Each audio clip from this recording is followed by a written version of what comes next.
जैसे अचानक में हमें आप सभी को राफेल दे दिया जाए, ठीक, और जरूरत है, देश के सेना अध्यक्ष और देश के प्राइम मिनिस्टर ने यह ऑर्डर किया है कि राफेल अगर आपको मिलता है तो उड़ाओ, ले जाओ, खूब तबाही मचाओ चाइना में। अब बताओ, सबको राफेल मिल जाए लेकिन चलाना कोई नहीं जानता तो क्या करेंगे? बैठ के वहीं पे सेल्फी लेके चले जाएंगे अपने घर, ठीक।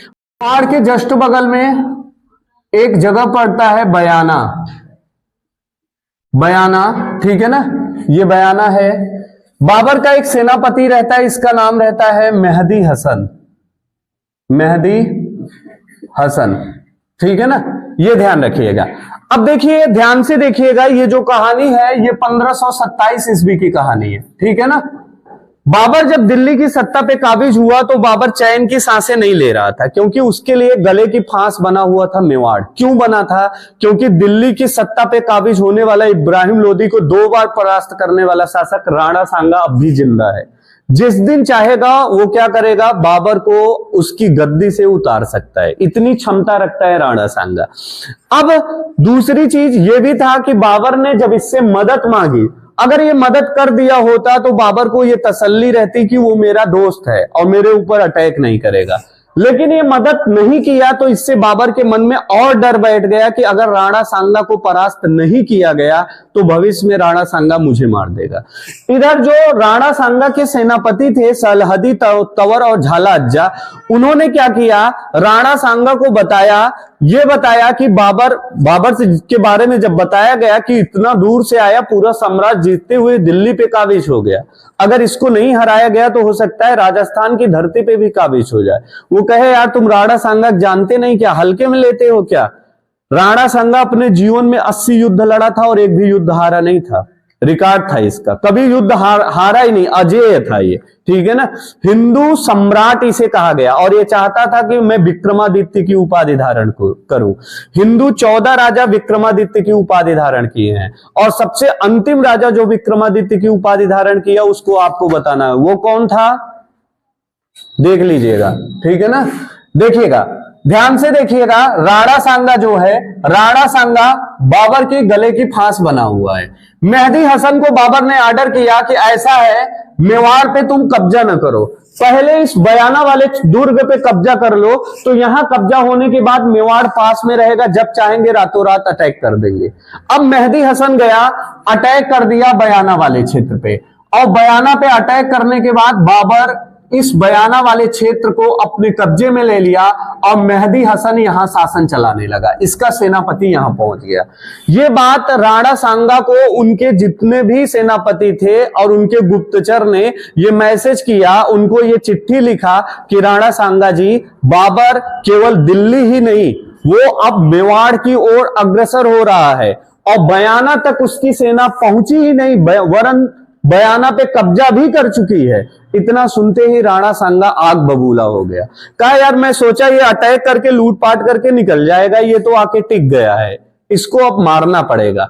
राणा सांगा अपना घोड़ा लिया और घोड़ा लेके तुरंत पहुंचा बयाना वाले क्षेत्र में, मेहदी हसन का गर्दन काट दिया और काटने के बाद कहा कि इसको भिजवा दो बाबर के दरबार में, दोबारा हिम्मत ना करे हमारे क्षेत्र में अटैक करने की, ठीक है। जैसे मेहदी हसन का ये सर कटा और ये जो बाबर था, ये बाबर क्या कर रहा था, अपने दरबार में बैठा, इसको गुप्तचर ने खबर दिया कि बयाना वाले क्षेत्र पे मेहदी हसन ने कब्जा कर लिया, यानी बाबर का अब क्षेत्र बयाना तक लगेगा। इतना ही सुनते ही बाबर ने कहा, ले आओ सोमरस, जरा सोमरस पिया जाए। सोमरस मंगाता है और खूब आराम से पीता रहता है, अपने मस्त जश्न में ये रहता है, ठीक है ना। अपने जश्न में मदहोश बाबर के दरबार में जब गुप्तचर आए ये सूचना लेके कि मेहदी हसन का गर्दन काट डाला गया है, मेवाड़ के शासक राणा सांगा ने उनकी गर्दन काट दी है, इतना सुनते ही इतना आग बबूला होता है कि उस सोम रस की ग्लास पकड़ के वो जमीन पे फेंकता है और फेंकने के बाद कहता है अब हमारा जो अगला पड़ाव होगा वो राणा सांगा के खिलाफ होगा।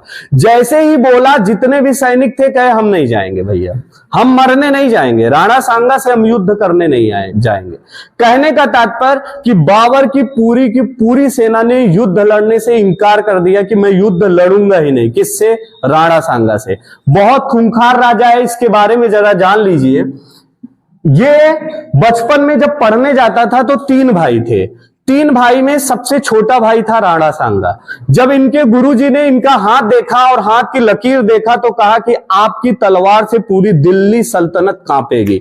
इतना सुनते ही बड़ा भाई कहा ये सब ऐसा ही रहता है, सही नहीं होता, ठीक, बड़ा बेटा ही राजा बनता है। लेकिन वक्त रहने से पहले उनके दोनों बड़े भाई मर गए थे, तो अब बचे केवल राणा सांगा थे। लेकिन इनको मारने के लिए इनके भाई ने इनसे युद्ध लड़ा। उस युद्ध में इन्होंने क्या किया था, अपना पूरा एक आंख इनकी फोड़ दी गई थी। एक आंख के क्या थे, अंधे थे, एक आंख से इनको दिखता नहीं था, ठीक। युद्ध में ही इन्होंने अपना पैर भी खो दिया था, अपना हाथ भी खो दिया था। ये एक ऐसा राजा है जिसकी एक आंख नहीं है, जिसका एक हाथ नहीं है, जिसका एक पैर नहीं है, लेकिन कभी जीवन में युद्ध हारा नहीं है। सोचो, कल्पना करो, तुम्हारा हाथ पैर और आंख न रहे तो तुम कह दो यार अगर सही रहता तो IAS PCS बनते, भगवान हमको पहले ही से भेज दिए तुम नहीं बन पाओगे, ठीक। ये देखो, एक आंख नहीं है और बाबर जैसा शासक जो पूरी मध्य एशिया से जीतते हुए भारत पे पैठ बनाया है, उसकी सेना जो लगातार जीत के आई है, उसकी सेना डर रही है इससे युद्ध लड़ने के लिए। ये कोई सामान्य व्यक्ति नहीं है, ठीक है ना, ये ध्यान रखिएगा। अब जब बाबर के सैनिकों ने मना कर दिया तो अब ये मोटिवेट करेगा।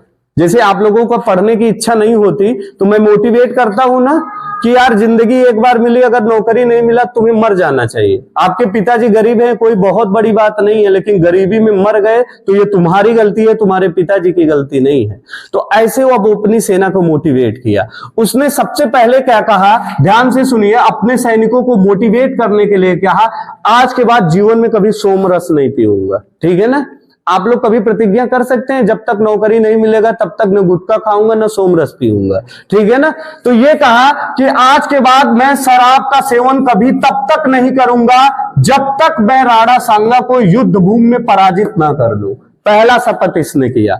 दूसरी चीज, अपने जनता से एक टैक्स लेता था, उस टैक्स का नाम था तमगा। क्या था? तमगा। कहा तमगा टैक्स मैं तब तक नहीं लूंगा जब तक हम राणा सांगा को पराजित नहीं करेंगे।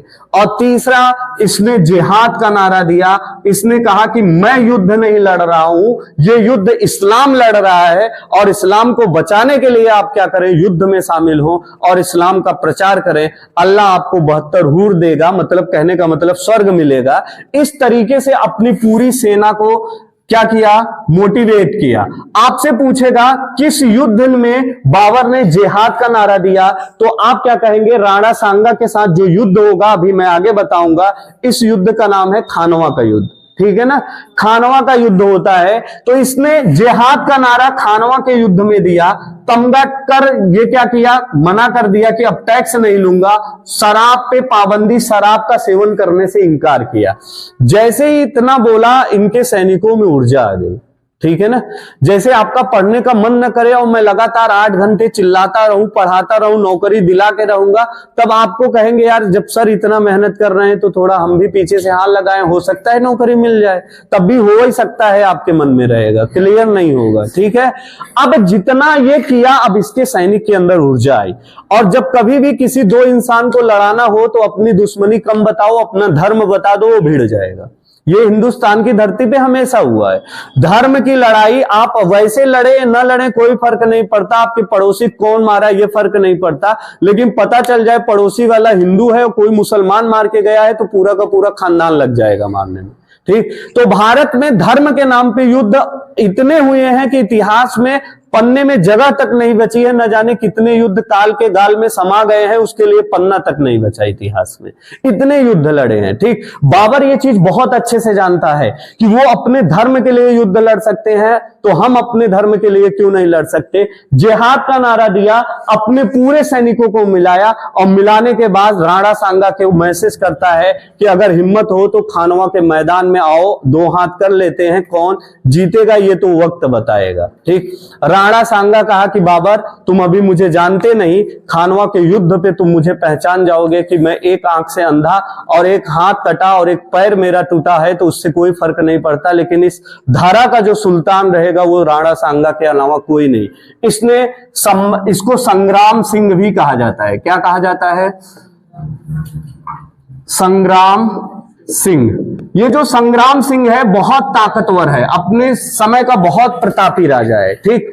इसके डर इतने डर थे कि इसके राजपूत, जितने भी राजस्थान के राजपूत राजा होते थे, ये जिसके यहां जाके ये पत्र लिख देता था कि आपकी पुत्री से मुझे विवाह करना है, वो राजा बिना कुछ सोचे विवाह कर देता था। इतना इसका भय बना रहता था कि अगर नहीं किया तो ये पूरा तबाही मचाएगा और खून और नरमुंड के अलावा इस धरा पे कुछ नहीं दिखेगा। और इसने जितने भी इसके बगल में हिंदू राजाओं थे उन सभी से वैवाहिक संबंध बनाया। आज जरूरत पड़ गई युद्ध में, सबको बुलाया, अपने ससुर वसुर अगल बगल जितने थे सबको बुला लिया, ठीक। मेदिनी राय परिहार जो चंदेरी के शासक थे, उनको परेशान करने वाला एक तुर्क शासक था जिसको इन्होंने मार के 5 महीने अपने जेल में बंद किया था। मेदिनी राय तो अपना जीवन समर्पित कर दिए थे राणा सांगा के ऊपर। इनके आदेश करने पे राणा सांगा के साथ 7 राजपूत हैं। कितने? 7 राजपूत योद्धा।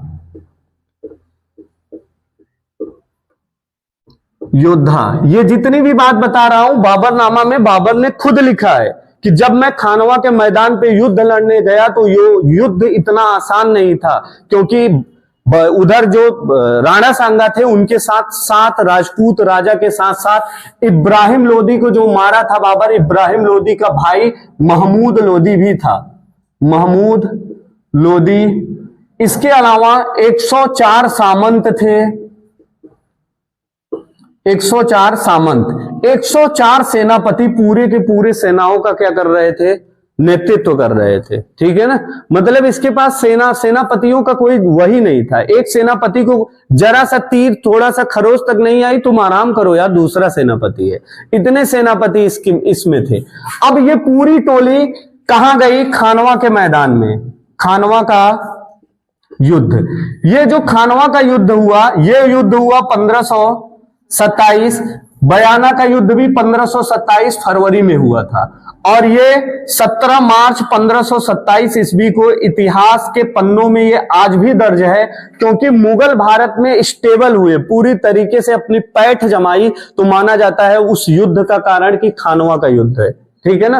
अब खानवा के युद्ध में इधर राणा सांगा की पूरी सेना चली आ रही है, तो ये भाला और तलवार को धार देके युद्ध मैदान में आ गई है कि अब केवल बाबर के सैनिकों के प्यासे दिख रहे थे, राणा सांगा के पूरे सैनिक। इधर बाबर दिल्ली से अपनी सेना लेके कहां आया? खानवा के युद्ध में। इसने खानवा के युद्ध में एक नई पद्धति का जन्म दिया। बड़ा माइंडेड आदमी था, युद्ध भी लड़ता था तो बकलोलई से नहीं कि जाओ लड़ो, जो होगा देखा जाएगा। एक रूल होता था, उसी रूल पे युद्ध लड़ा जाता था, अंधाधुंध युद्ध नहीं लड़ा। इसने इस युद्ध में उस्मानी रूमी विधि अपनाई, उस्मानी रूमी विधि अपनाई, ठीक है ना। उस्मानी रूमी विधि क्या होता है, इसको ध्यान से सुनिए। बाबर का जो तोप था, तोप खाना, बाबर के तोप खाने को सब नहीं चलाते थे। जैसे अचानक में हमें आप सभी को राफेल दे दिया जाए, ठीक, और जरूरत है, देश के सेना अध्यक्ष और देश के प्राइम मिनिस्टर ने यह ऑर्डर किया है कि राफेल अगर आपको मिलता है तो उड़ाओ, ले जाओ, खूब तबाही मचाओ चाइना में। अब बताओ, सबको राफेल मिल जाए लेकिन चलाना कोई नहीं जानता तो क्या करेंगे? बैठ के वहीं पे सेल्फी लेके चले जाएंगे अपने घर, ठीक। वही चीज इसके साथ भी था। तोप तो था लेकिन तोप को चलाने वाले सब नहीं थे। केवल 2 व्यक्ति थे जो तोप चलाते थे। कौन कौन? तोप खाना को चलाने वाले जो व्यक्ति थे, उस्ताद अली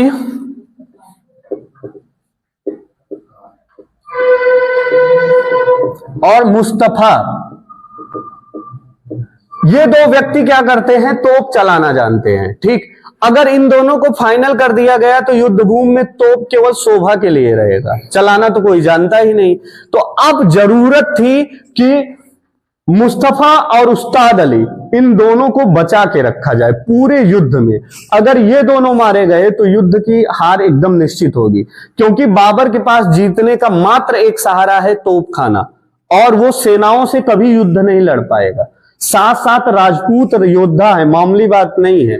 उस समय क्या बड़े बड़े सिकंदर आ गए होते तब भी इस युद्ध को जीतना बड़ा मुश्किल था। तो अब ये क्या किया, उस्मानी रूमी विधि में पहले ही खानवा के मैदान में अपना तोप जमीन के अंदर गाड़ दिया, और तोप का केवल और केवल मुंह, जहां से गोली निकलती है वही जमीन के बाहर थी, ताकि दुश्मन की सेना है वो इस तोप को देख ही न पाए कि तोप है कहां। और इसके दोनों ये सैनिक जमीन के अंदर घुस के तब वार करना शुरू किए, ठीक है ना। इनको हिंट दिया जाता था कहां तुम्हें फेंकना है गोली, ठीक है। अब पूरा के पूरा तोपखाना जमीन के अंदर दब गई है। दबने के बाद किया क्या, बाबर अपनी कुछ सेनाओं को आगे लगा दिया, ठीक है ना, आगे लगाया, और आगे लगाने के बाद कुछ सेना को कहां लगा दिया, पीछे लगा दिया, ठीक है। और आगे जब इनकी सेना आई, किसकी, राणा सांगा की सेना आई, तो राणा सांगा की सेना को लगा यार ये जो एक लुअट्ठा लेके आता है तोप, ये लोग नहीं जानते थे उसका तोप नाम है, कहीं ये जो मशीन से वार करने आता है, लगता है आज युद्ध में मशीन नहीं है, मशीन बीच में है, आगे सैनिक है और मशीन जमीन के अंदर गड़ी हुई है, तो ये मशीन दिखी ही नहीं। अब हुआ क्या, राणा सांगा ने अपने पूरे सामंत, राणा सांगा की एक क्वालिटी थी, युद्ध भूमि में ये खुद लड़ने जाते थे, कभी भी राजा जल्दी लड़ने नहीं जाता था। उसका रीजन क्या होता था, अगर युद्ध भूमि में अगर भले ही सैनिक जीत रहे हो, अगर राजा मारा गया तो पूरा का पूरा क्या हो जाएगा, युद्ध समाप्त हो जाएगा, मान लिया जाएगा कि ये हार गए। इसलिए कभी राजा युद्ध मैदान में नहीं जाते थे, और कभी भूल से जाते भी थे तो पूरा का पूरा उनके इतना लेयर रहता था सैनिकों का कि मारते मारते इतने सैनिक मर जाएंगे, लेकिन राजा को कभी भी तीर टच नहीं कर सकती। लेकिन राणा सांगा इस टाइप के आदमी नहीं थे, ये युद्ध भूमि में सबसे आगे खड़े रहते थे लड़ने के लिए, इतना प्रतापी थे। इनका आत्मविश्वास 7वें आसमान पे रहता था, इनको कभी लगता ही नहीं था कि हम युद्ध भूमि में कभी मारे जाएंगे, क्योंकि इतना युद्ध लड़ लिए थे कि हाथ पैर कटना इनके लिए खिलवाड़ होता था, ठीक है ना, कि कट जाए लेकिन जान बची रहेगा तब तो फाइनल कर दूंगा। राणा सांगा अपनी सेना लेके जब इसके ऊपर टूट पड़े तो देखते कुछ चंद पहरों में, ठीक है ना, कुछ घंटों में बाबर की आगे की पूरी सेना काट डाली गई, ठीक है ना, सब कट गई। और जैसे कटी, अब तोप वाली सेना आई, ये सेना हिम्मत नहीं कर रही आगे बढ़ने की, जान रही है कि इधर कटे तो हम गए तो हम भी कटेंगे। अब तोप केवल है, तोप वाले से बताया गया, उस्ताद अली और मुस्तफा से बोला गया कि आप लोग हाथी को निशाना लगाइए, और हाथी को जितना तेज लगेगा तो उतना वो पगलाएगा और अपने सैनिकों को रौंदना शुरू करेगा, ठीक है ना। भारत के जितने राजा हैं वो हाथी से लड़ने जाते थे, इसलिए हार गए। ऐसा एग्जाम्पल आपको पूरे इतिहास में मिलेगा। और वो ये बात समझ नहीं पाते थे कि हाथी को अगर लगा तो वो पगलाई, और पगलाई तो ये नहीं देखेगी कि ये दुश्मन की सेना है कि मेरी सेना है, ठीक है। अब तोप वाले से केवल हाथी को निशाना बनाया गया, और इतने हाथियों को मारा गया कि हाथी पगलाते हुए क्या किया, अपने सेना को रौंदते हुए भागना शुरू कर दी युद्ध मैदान से। इनकी पूरी की पूरी सेना अस्त व्यस्त हो गई, ठीक है। इतना देखते ही राणा सांगा अपना घोड़ा लेके दौड़ पड़े, ठीक है ना, कि चलो बाबर के बीच में, युद्ध भूमि के बीच में लड़ा जाए, एक बार देखते हैं दुश्मन की सेना में कैसे युद्ध लड़ा जाता है। जैसे ही राणा सांगा अपना घोड़ा लेके आगे बढ़े, राणा सांगा को मना करने वाले इनके सामंतों ने कई बार मना किया कि आप बीचों बीच मत जाइए, वरना युद्ध जीता हुआ युद्ध हम हार जाएंगे महाराज। लेकिन ये माने नहीं, ये बाबर की सेना के बीचों बीच घुसे, और इनके साथ इनके पीछे एक इनका सेनापति था झाला अज्जा भी इनके साथ पीछे पीछे दौड़ गया कि महाराज को मरने नहीं देंगे, ठीक है। झाला अज्जा इसके पीछे गया। महाराणा सांगा ने इतना भयंकर युद्ध लड़ा कि 80 घाव शरीर पे लगे थे, 80 तलवार इनके शरीर पे लगा, लेकिन ये तब भी युद्ध लड़ रहे थे, गिरे नहीं थे ये। लेकिन 80 घाव के बाद इनकी शरीर धीरे धीरे नर्वस होने लगी और वो जमीन पे गिरी, और जैसे राजा जमीन पे गिरा मतलब युद्ध भूमि में उसकी पराजय हो गई, ठीक। लेकिन जमीन पे गिरने के बाद झाला अज्जा ने इनके पूरे राज चिन्ह को धारण कर लिया अपने ऊपर। राजा एक विशेष ड्रेस पहनता था, सैनिक का आलिंगन, सारा चीज, पूरा मुकुट, हर एक चीज रहता था। देख के ही लोग जान जाएंगे यही राजा है। झाला अज्जा क्या किया, पूरे राज चिन्ह को धारण किया और धीरे से चोरी से अपने घोड़े पे बैठा के राणा सांगा को यहां से वापस युद्ध मैदान से बाहर भेज दिया। युद्ध मैदान से बाहर जाने के बाद पूरा का पूरा जो राणा सांगा की सेना थी वो झाला अज्जा को देख रही है और झाला अज्जा बड़े बहादुरी से युद्ध लड़ रहे हैं, ठीक। और उनको यह लगा कि अभी मेरा सुल्तान यानी मेरा सम्राट राणा सांगा अभी युद्ध भूमि पे है। सैनिक को पता ही नहीं है कि हमारे राणा सांगा इतने घायल हैं कि उनको बाहर कर दिया गया है मैदान से। अगर ये बात पता चलती तो सैनिक भाग जाते, ये नियम था युद्ध का। झाला अज्जा युद्ध लड़ते हुए बहुत वीरता के साथ युद्ध लड़ा, लेकिन यहां पे एक थोड़ी सी कमी हो गई। राणा सांगा के साथ जो इसका सेनापति, मुख्य सेनापति था सलहदी तंवर, सलहदी तंवर, ये जो सलहदी तंवर था ये अंतिम युद्ध के अंतिम मोड़ पर जब इसकी जरूरत पड़ी सेना को कमांड करके बाबर को हराने की, तोप खाने में भी गोली अब धीरे धीरे कम हो रही है और तोप खाना जहां बंद हुआ तहां राणा सांगा फिर से वार करना शुरू कर देंगे। इतना मटेरियल नहीं रहता था कि वो 50 दिन युद्ध चलता रहे, ठीक है। इसकी तोप की गोलियां खत्म हो रही थी। उसी समय सलहदी तंवर ने धोखे से क्या किया, राणा सांगा से अपनी सेना को लिया और बाबर के साइड गया, बाबर से हाथ मिलाया और राणा सांगा की पूरी रणनीति बता दी कि कैसे युद्ध लड़ा जा रहा है और कहां पे अटैक किया जाए तो पूरी की पूरी सेना तहस नहस हो जाएगी। जो सेना बची हुई सेना थी जो अब युद्ध लड़ने जाती, अब पूरी तरीके से क्या करती, तबाही मचाती युद्ध मैदान में। अचानक में बाबर की सेना दौड़ पड़ी और उसी के ऊपर वार करी और युद्ध का रुख अंतिम चरण में मुड़ गया और राणा सांगा इस युद्ध में जीतते हुए हार के वापस लौटना पड़ा। और इस युद्ध में बाबर क्या करता है, जीत जाता है और राणा सांगा की क्या होती है, पराजय होती है। और पराजय के साथ इस युद्ध में बाबर अपने आप को पूरे हिंदुस्तान का सुल्तान मान लिया और दिल्ली की सत्ता पे ही नहीं बैठा वरन अपनी पूरी पकड़ मजबूत कर लिया, ठीक है ना। इतनी चीज आपको क्लियर हुई। कुछ चीजें हैं जो इंपॉर्टेंट है, हाँ इसको यहां तक चढ़ा दे, ठीक है ना। चलिए इसको नोट करिए। इसके बाद एक युद्ध और है, ये अपने भारत में आया था, जब तक था ये केवल युद्ध ही लड़ा है, ठीक है ना। अब आपसे देखिए पूछेगा क्या, पहले क्वेश्चन समझ लीजिए। आपसे क्वेश्चन पूछेगा कि खानवा का युद्ध कब हुआ था, आप कहेंगे 1527। किसके किसके बीच हुआ, राणा सांगा और बाबर। इस युद्ध में जीता कौन, बाबर जीता और राणा सांगा पराजित हुआ, ठीक। इस युद्ध में बाबर ने कौन सी युद्ध की विधि अपनाई, उस्मानी रूमी विधि। सबसे ज्यादा तुलुगमा पूछता है जो पानीपत के प्रथम मैदान में यूज किया गया था, ठीक है ना। और तोप खाने का प्रयोग बाबर लगातार भारत में कर रहा है। इसको फोटो खींचिए फिर आगे चलता हूं। आते वक्त कुछ चीजें मैं आपको बता के जाऊंगा, ठीक। कल आप सभी से निवेदन रहेगा, सब लोग रहिएगा, अपने तलवार और भारे को थोड़ा सा धार देके तब क्लास में आइएगा। कल की जो लड़ाई होगी उस लड़ाई में राणा सांगा भी शामिल रहेंगे और दूसरे जो राजा है चंदेरी के मेदनी राय परिहार, ठीक है ना। ये जो मेदनी राय परिहार हैं ये राणा सांगा से कम नहीं है, उनके बराबरी के शासक हैं। और राणा सांगा खुद घाव की स्थिति में युद्ध भूमि में पुनः आ रहा है और मेदनी राय परिहार को पत्र लिखे हैं कि हे मेरे मानस पुत्र, तुम युद्ध को 2 दिन संभाले रखो, 2 दिन के बाद तो मैं बाबर की सेनाओं का इतना खून पीऊंगा कि फिर देखने को मिलेगा। क्योंकि पहला बार हुआ था इसके जीवन में जब ये 81वां युद्ध, 80 युद्ध जीतने के बाद ये पराजय का सामना किया, कभी हारा नहीं था, इसलिए मरते दम तक ये हिम्मत नहीं हारा। 3 दिन बाद जब होश आया, होश आने के बाद जब ये आंख खोलता है राणा सांगा, देखिए वीरता कहते किसे हैं, ठीक है ना, वीर पुरुष कहते किसे हैं। 3 दिन बाद जब इसको होश आया राणा सांगा को, तो राणा सांगा ने आंख खोला तो देखा ये कहां हम जंगल में बैठे हुए। उन्होंने पूछा युद्ध का क्या हुआ। मंत्रियों ने सर झुका के बड़े धीमी स्वर में कहा कि महाराज युद्ध हम पराजय के मुंह में चले गए और हमारी हार हो गई। इतना सुनते ही आंख बबूला हो गया और तलवार निकाला। पूछा मुझे युद्ध भूमि से हटाया कौन, यहां लेके कौन आया, मैं उसकी गर्दन काट दूंगा।